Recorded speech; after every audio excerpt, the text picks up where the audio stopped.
AI video generation, actually, because we're Scary. moving away from the beauty of what video is. And people are saying, well, I'm doing these videos and they're not working for me. That is not what we're talking about when we say video is the easiest way to get someone to trust you. You have to be on camera. You have to be the one talking to build a trust, not some AI generated thing. Welcome to the podcast, where we introduce you to incredible humans who share their journeys with the mission to inspire you to harness your own inner tenacity to drive your life and career forward. And now, your host, Adam Posner.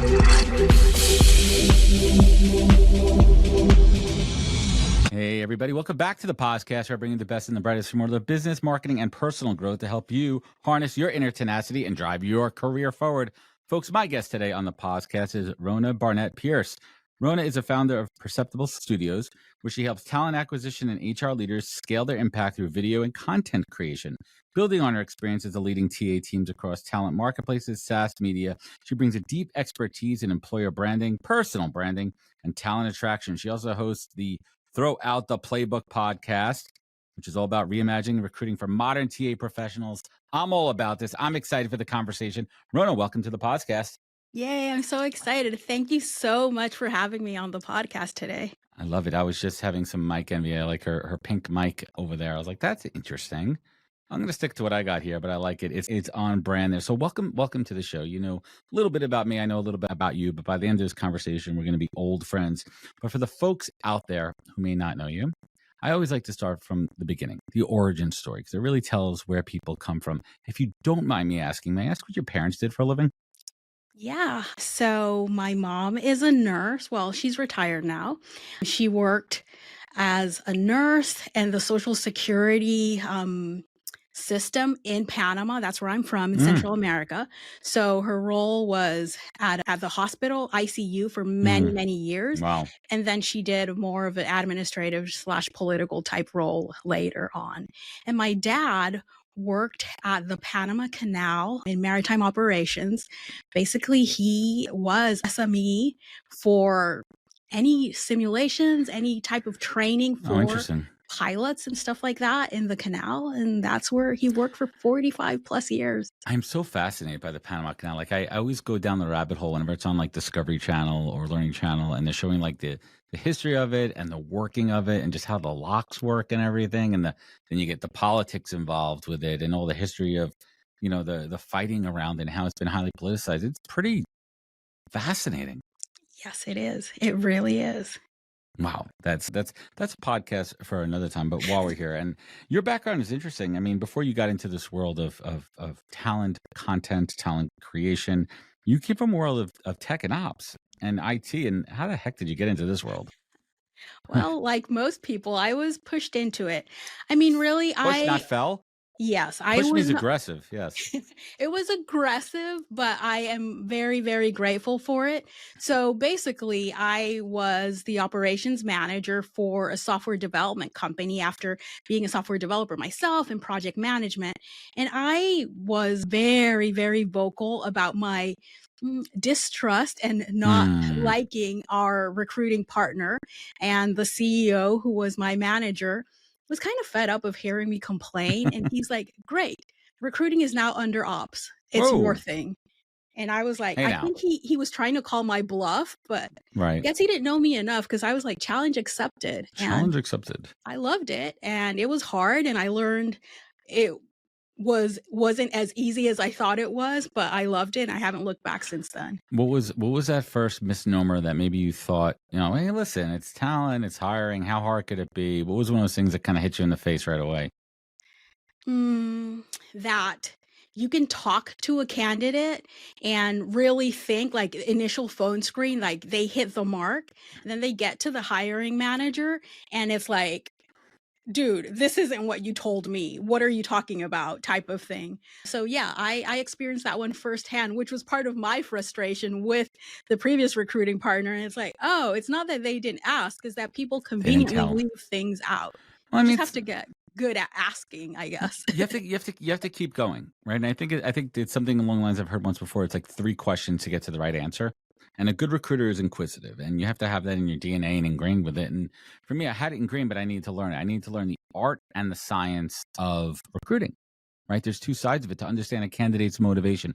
Why are they looking to make a move, right? And you use that not in a manipulative way, but use it in a way to close them. And when you circle back at the end, when you're ready to close, the offer stage, it's reminding them that, like, Rona, going back to our first conversation, remember when you told me that how unhappy you are in your current job, that you aren't being valued, that you're not up for a promotion, that you're looking for new challenges, and obviously I'm making that up, but you bring that back up at the end of the conversation, and you're hammering it home, right? You're Yeah. hammering it home, and you're closing the circle on it.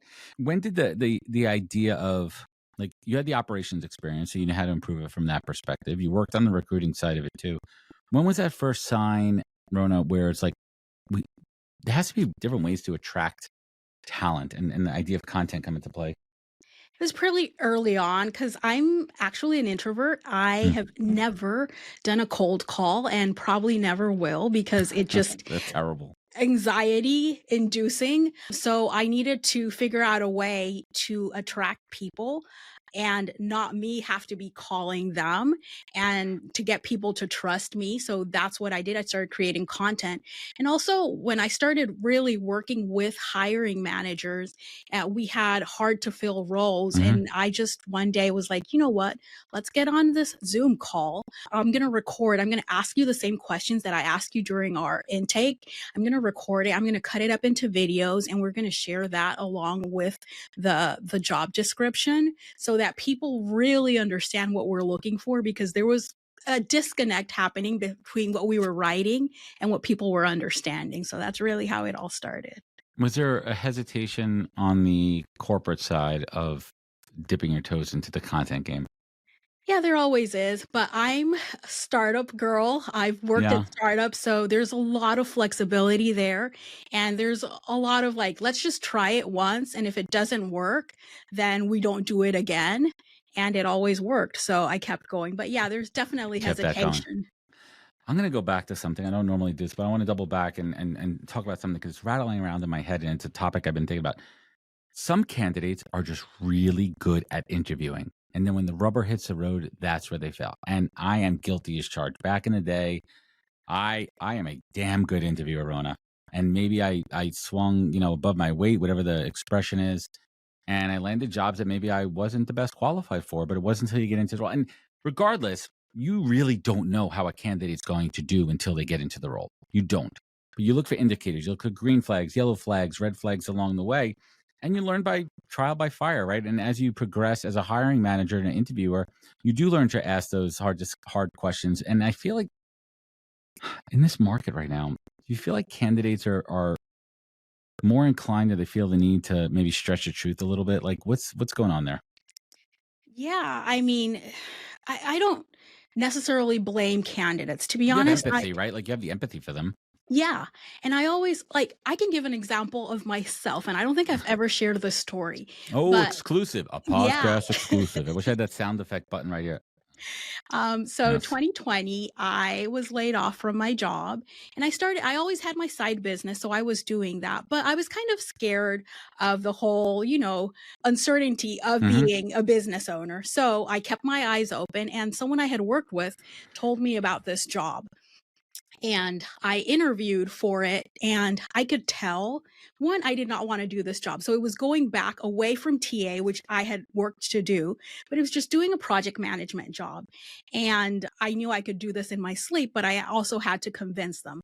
So they had group interviews at that company, and I fed off. I used my experience in interviewing, and I saw the vibe, and I Hmm. saw the how they interacted with each other, and I became the person that they wanted to hire. And they hired me. I got the job. I worked there. Absolutely hated every single minute of it because that's not the type of place and people that I like working with. So I think a lot of people know how to do that. And if you give off too much and if you're too Over leading the when you're top. interviewing, people can pick up on it and they become what they think you want them to be, and they get jobs. I'm nodding my head because I did that at American Express. I wanted the job so bad, and I had a friend that worked there, and she gave me so many tips, and I kind of faked my way through the interview process. And then when I got the job, day one, I knew I hated it. Literally the first day, I was like, this place, I mean, great company, but not for me. It sucked for me. It was the antithesis of everything. The way the culture was great for some people, but it didn't work with my ethos and the way I vibe. And I didn't last long there. And luckily I found my way out. But you do what you got to do. You do what you got to do in this market, and it's a scary time. But on the flip side of it, companies have to do their due diligence, same as candidates. You have to interview properly. You have to ask the right questions, and candidates really have to be empowered. So when did you? What was that moment or time frame? I don't know if there was a specific moment, like one night over dinner and a glass of wine. You're like, I'm going to go out on my own. I'm going to do this thing on my own. Was that a hard decision to launch into entrepreneurship? Yeah, I've tried it many times. After that job, that job specifically, it's the only time in my life where I like lost it one day. I was just some bullshit was happening and I was like on Slack told my manager like, "You know what? This isn't the good fit for me. I On can leave Slack. tomorrow or I can leave in 2 weeks. You choose." I had nothing lined up. Like after that, I remember I told my Big husband jump. like, "Oh, by the way, I just quit my job." Excuse me? What? Huh?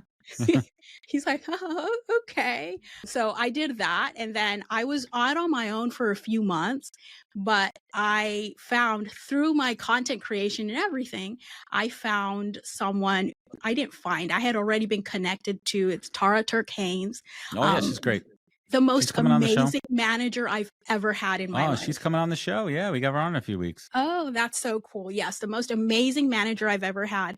And I'm so glad that I took that job and was able to have my last experience in corporate be so positive. After that job, which I would have never left, but the company just no longer exists. So we were both out of a job. After that job, I'm like, okay, I'm ready. I've left corporate in a good place. I've done everything I have to do. I'm ready to do my business. And that's what really pushed me into it and what I've been doing now since 2023 full time. What was the first time as a business owner where you got punched in the face? Punched in the face. Right. Or hit that speed bump or ran into that stop sign that you weren't expecting. You know what? Actually, it's recently and it's with hiring because Okay. I'm a TA person. I know how to hire, right? I did the worst hire I've ever done in my life, and it cost me money. It cost me time. And there's nothing wrong with the person. I won't go into details because But what they are happened? amazing. They're just not the right fit for my company. Hmm. And I should have known this. I should have picked up on it, but I was so confident in, oh yeah, I know how to hire. I asked Yeah. these questions, blah, blah, blah. That's where I was like, wait. I need to really take this seriously in the same way that I've always partnered with hiring managers about hiring and not get excited about the person and really look at it. That's what happens, right? We get Yeah. excited about, and that's a form of like bias. And I Yes. think humans in general are guilty of that. Like attracts like. And when we're in an interview and we're interviewing somebody and we're like, you know what? I have this feeling I really like Rona. And then the other hiring manager's like, but did you look at her like real resume? I mean, we need X, Y, and Z skills, and she only has A, B, and C skills. What about 1, 2, 3 in the middle? Like we're missing that. And sometimes, and that's why I really think, when it comes to the interview process, that a quorum, right? Like having multiple interviewers, everyone's like, oh, so many rounds in the process. I think it's important for internal teams within reason. Internal teams to do their due diligence and have different perspectives and viewpoints when interviewing a candidate. And likewise for candidates, I only need to meet with one person. It doesn't matter. No. You need to own your career. You need to do your own due diligence and be Yeah. able to ask multiple people the same questions so you have different perspectives and see how they align. Yes, 100%. And of course, it can't be excessive. I think excessive steps is really a sign that you don't really have your shit together. You don't Correct. really know what you're looking for. But definitely, there has to be more than one person involved in the process. Absolutely. So let's talk about your company, Perceptible Studios. Where the name came from? It's just like I need a great word that wraps up everything in it. I don't know why it's such a tongue twister for me today. Jeez. It's just really, I had so many names that were already taken, and I wanted a .com domain. Mm-hmm. So I don't really know how it happened. It was weeks of me thinking of names, and my husband telling me like, "Oh, what about this name?" And I was like, "I hate it all." And one day I just said Perceptible Studios because my thing was I wanted something that gave that really talked about visibility and building authority, and that's like how people perceive you and how you can be perceptible. So yeah, that's where so what do you guys do there?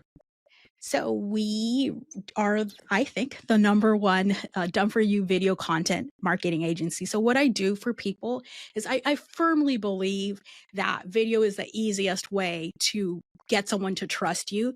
And I also think that business owners should not be spending all of their time creating video and creating content and trying to be influencers.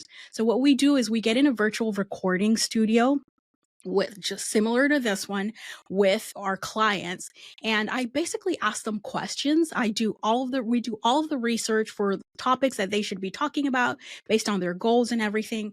We ask them questions, they hang with us for an hour, and we record that and we clip it and create a month's worth of videos for them. Interesting. The video process, how long have you been doing this for? This particular business on my own since August of last year.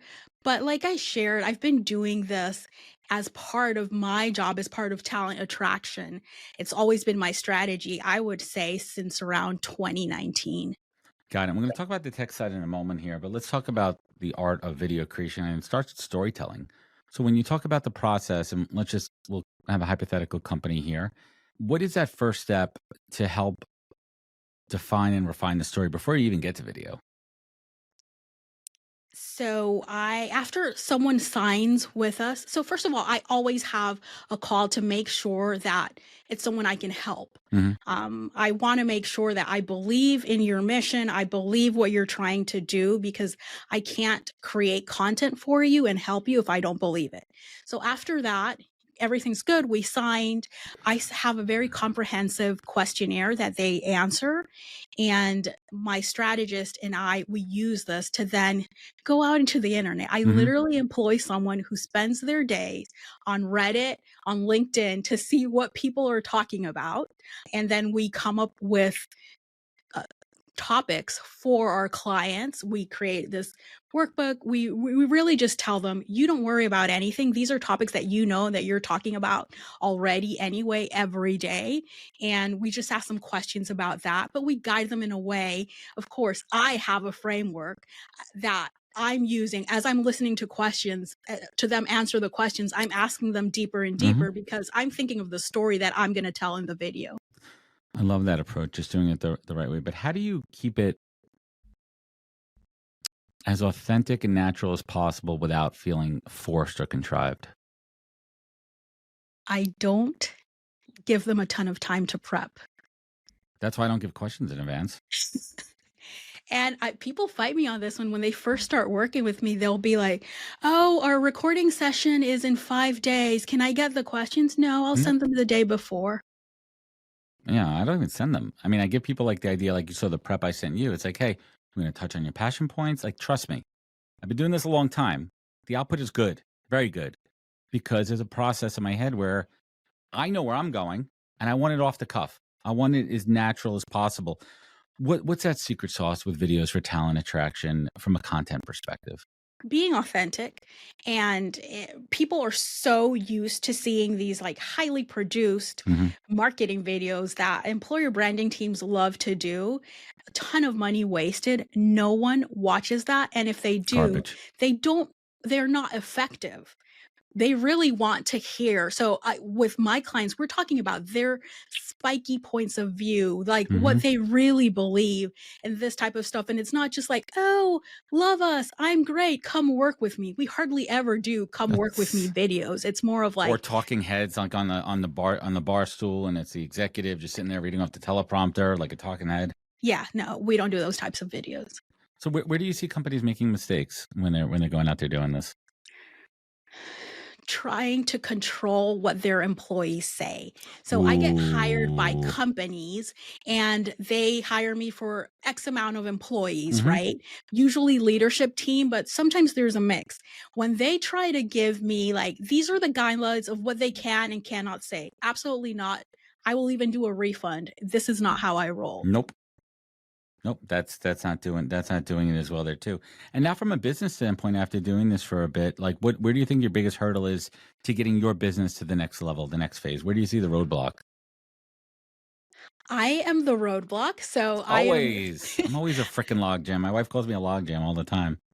I am delegating. I'm in the process of delegating so much. So my husband has his own business. He's the original video guy. I really everything I've learned about video, I really learned from him.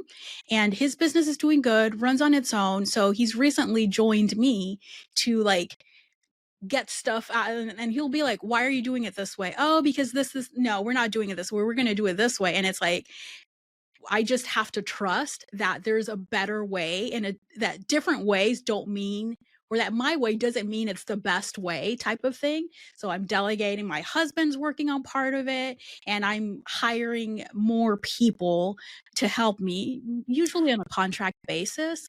And that's really where I'm at right now. Well, I mean, that's what it's about for me as a business owner. The unlock was it's giving up trust, giving up control, giving up power, and trusting the people that you hire to outsource.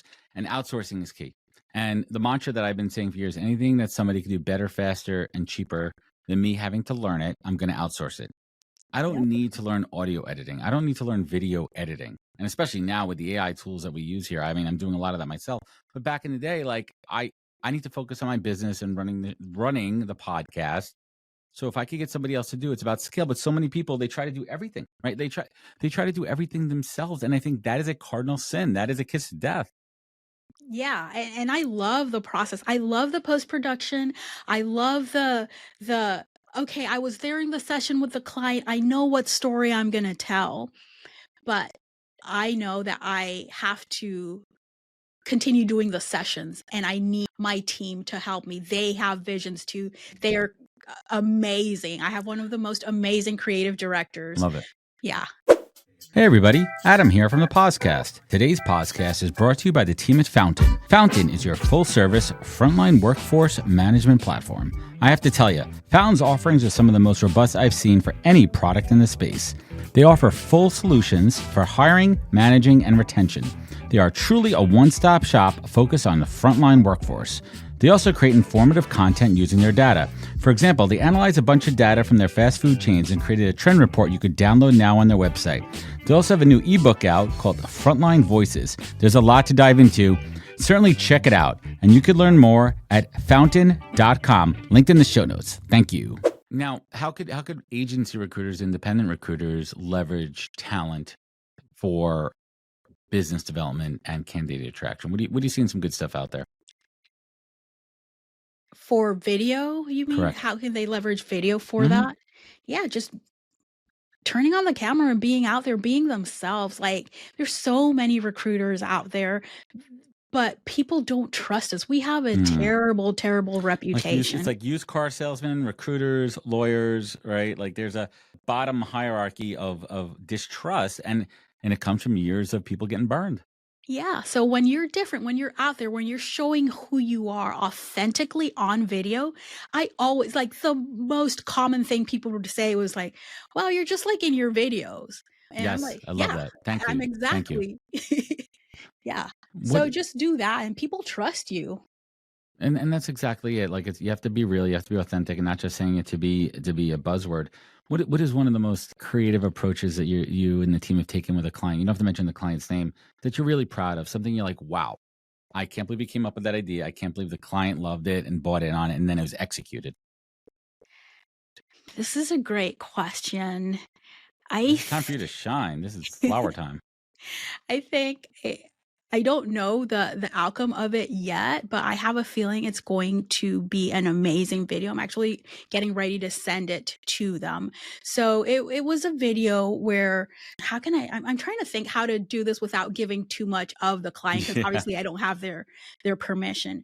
But the person, Hypotheticals. This is a hypothetical client that you may or may not have had. yeah, hypothetically, this client has a really interesting story, and they're really against every single thing in their industry.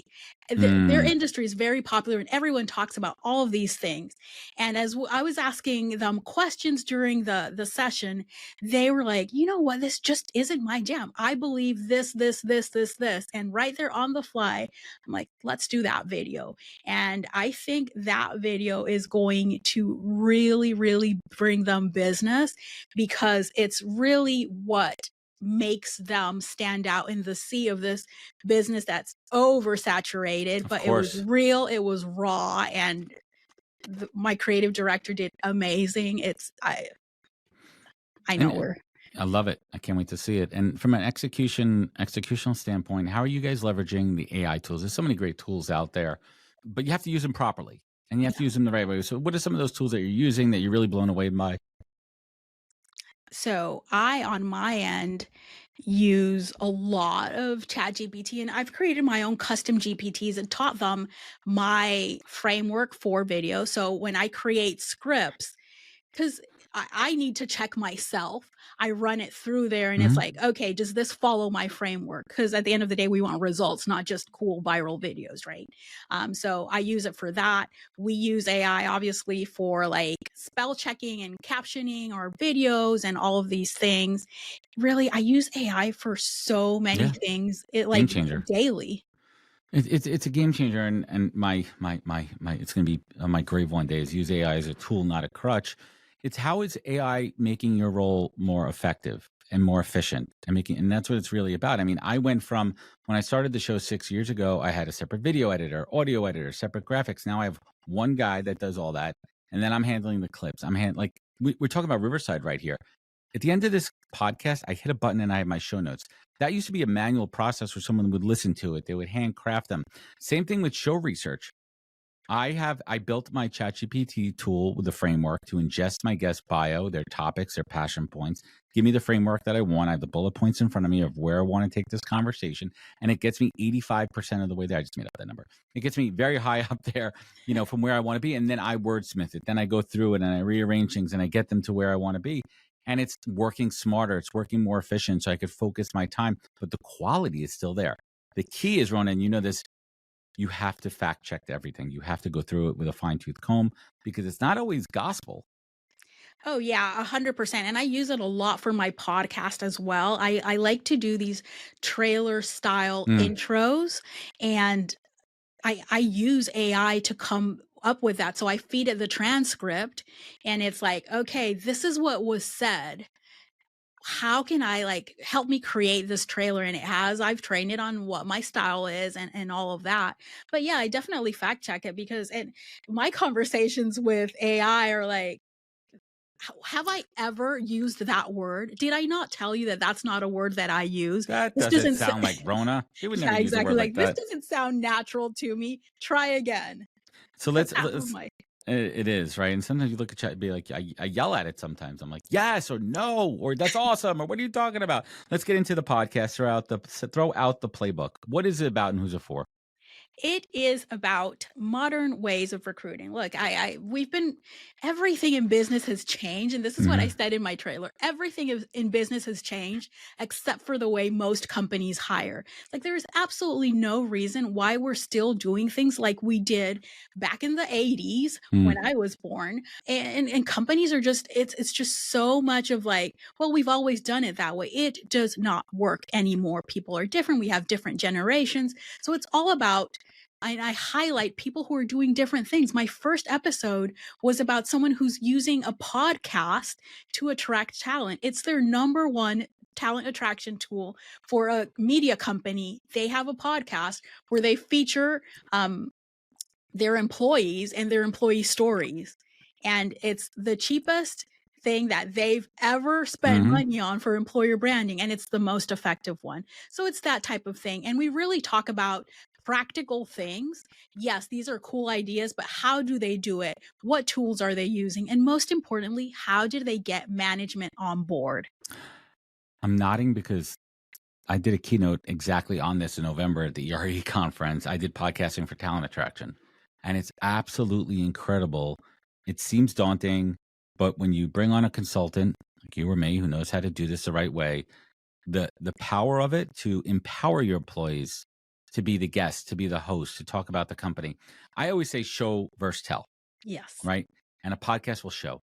It'll show what it's really about. It's not going to your boring careers page and it looks like the M&M candy rainbow of employees there and everyone's like, yay. And it's like some Shutterstock bullshit image, right? No. This is hearing it from the people that work there, showcasing clients, case studies, innovations.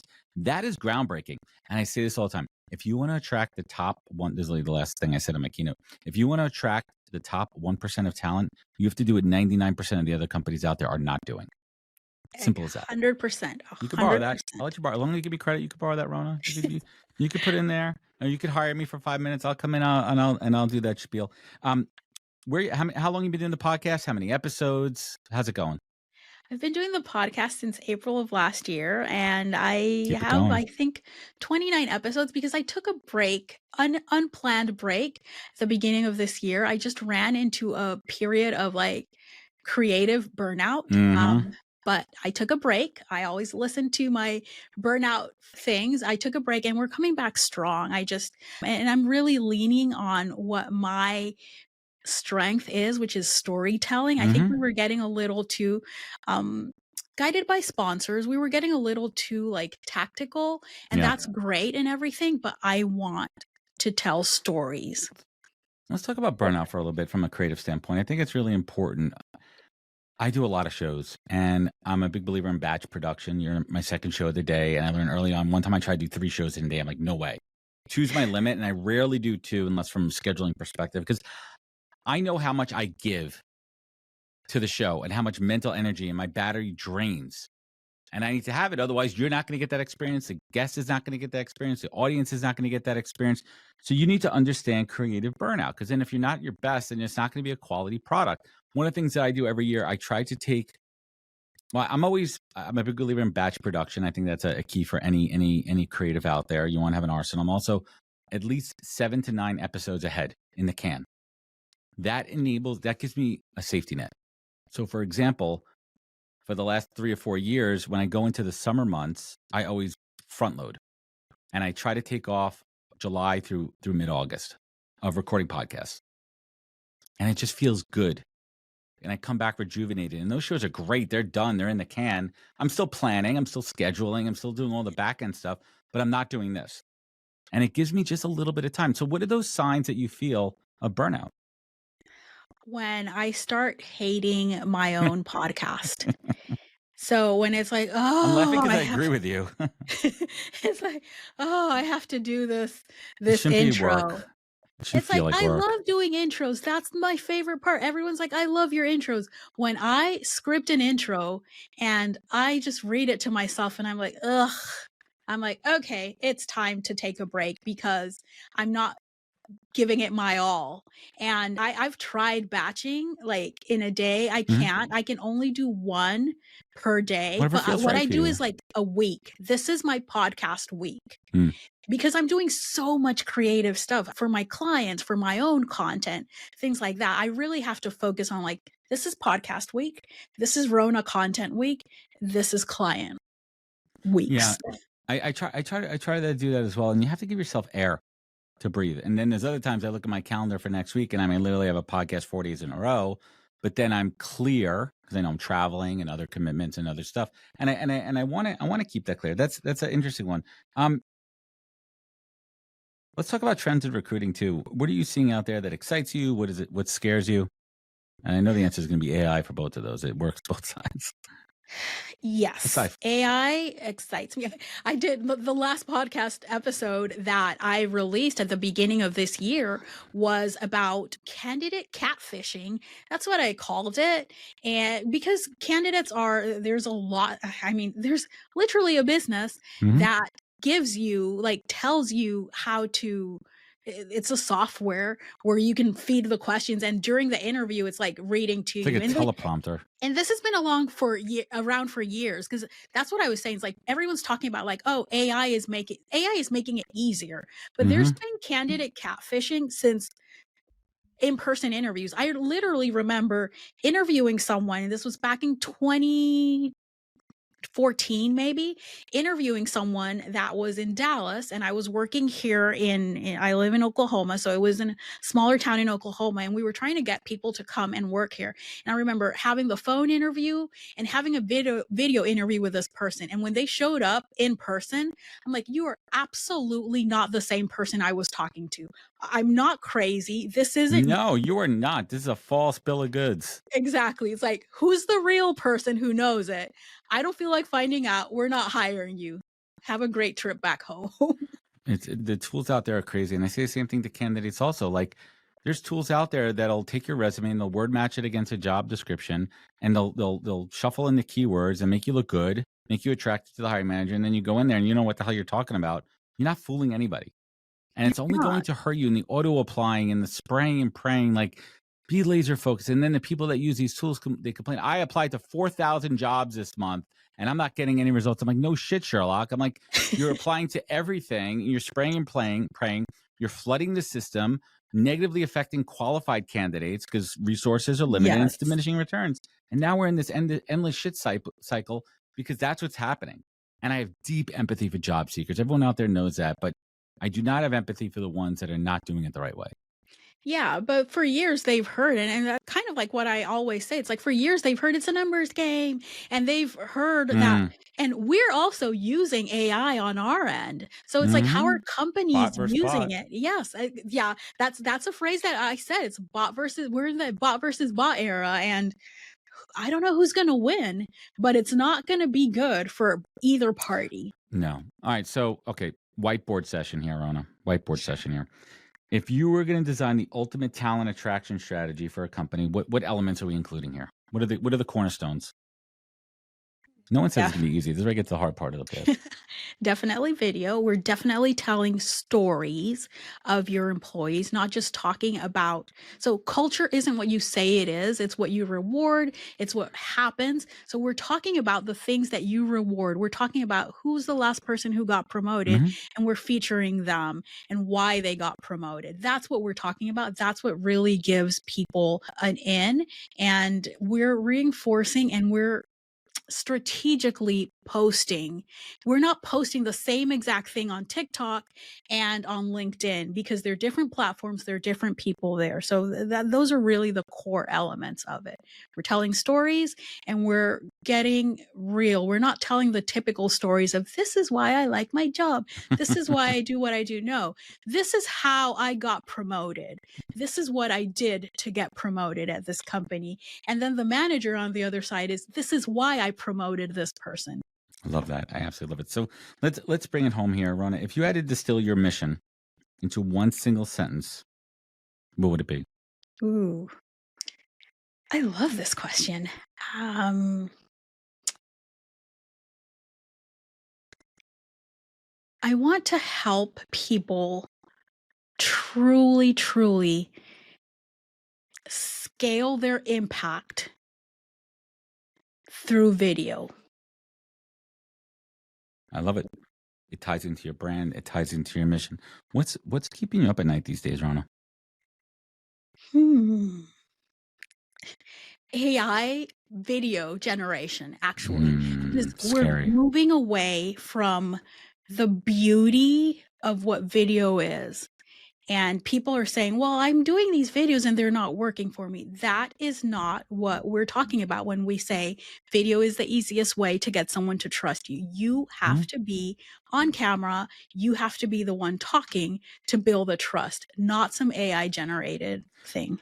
Yeah, and because people are getting bombarded with it. Companies are getting bombarded in their social media feeds, in their personal life, in their work life. They see it. They see these ads out there. How did we generate 1,000 video clips in 10 minutes? And they're garbage. Yeah. Right? Like, for example, I use a great tool called Opus. I love it. It's fantastic. It's very easy for me to take this video when we're done, put it into the system, and just hit the auto button, and it scores based on virality, and then schedule every one of those clips for social media. But here's the deal. Not every one of those clips is going to be effective, and it's overkill, and it's too much, and it's actually going to have diminishing returns on your brand.